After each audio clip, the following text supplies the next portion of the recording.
So panoorin muna natin 'to mga kapalarista, itong vlog na 'to. Natatawa ako rito eh. May nag-send dito sa akin na follower natin.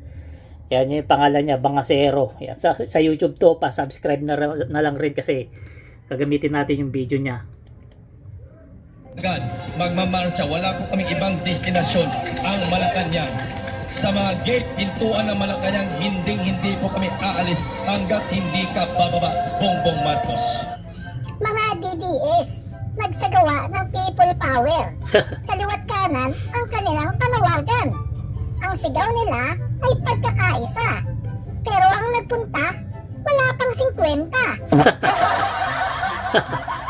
Ang konti lang, 50. Ha?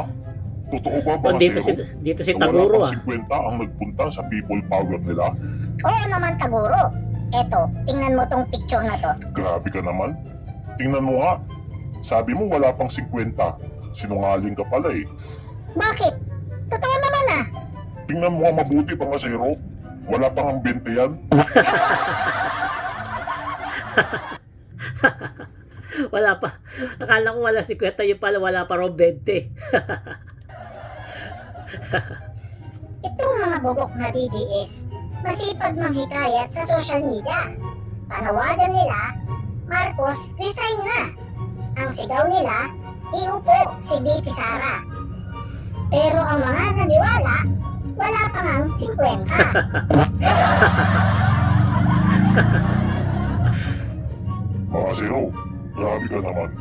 Wala namang nakakatawa sa ginagawa nila ah. Anong wala? Hindi ka ba matatawa sa mukha nito? Na yung pagmumukha, parang naapakan ng sundalo? Eto pa, naturingang naka-make up. Ang kapal-kapal ng make up, pero mukhang bangkay. Si Marley kaya na. At eto pa, tingnan mo yung mukha nito. Ang tanda-tanda na, kaya amoy lupa na. Si Jason sa. Grabe ka naman mang langit mga zero. Bakit? Totoo namang nakakatawa sila. Hindi naman nakakatawa yan eh. Nakakasuka. Ang kinakasama ng loob ko Si VP Sara. dahil I ran on the platform of continuity and unity, particularly the Build program of the previous administration. Etong si VP Sara, maingay talaga. Puro lang salita, kulang naman sa gawa. Puro lang yabang, wala namang ibubuga.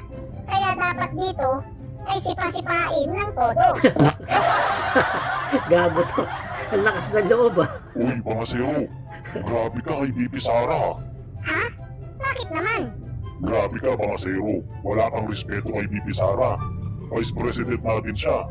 Bakit sinabi mong sipa-sipain na lang siya? Tama, yung katabi niya ang sinasabihan kong sipain. Akala ko si VP Sara eh.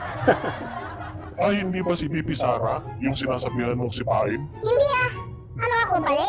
Kung ipahanap ako ng tatay niyan.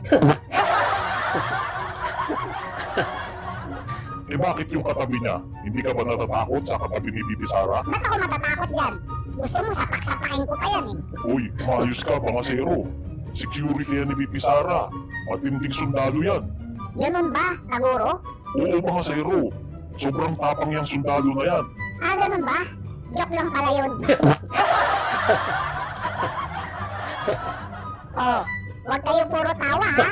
Subscribe at share din para may pambayad kami ni Taguro ng kuryente. So follow nyo na lang yan. Subscribe nyo na lang si Bangasero yan. Credit sa kanya, ginamit natin yung video niya. Yan.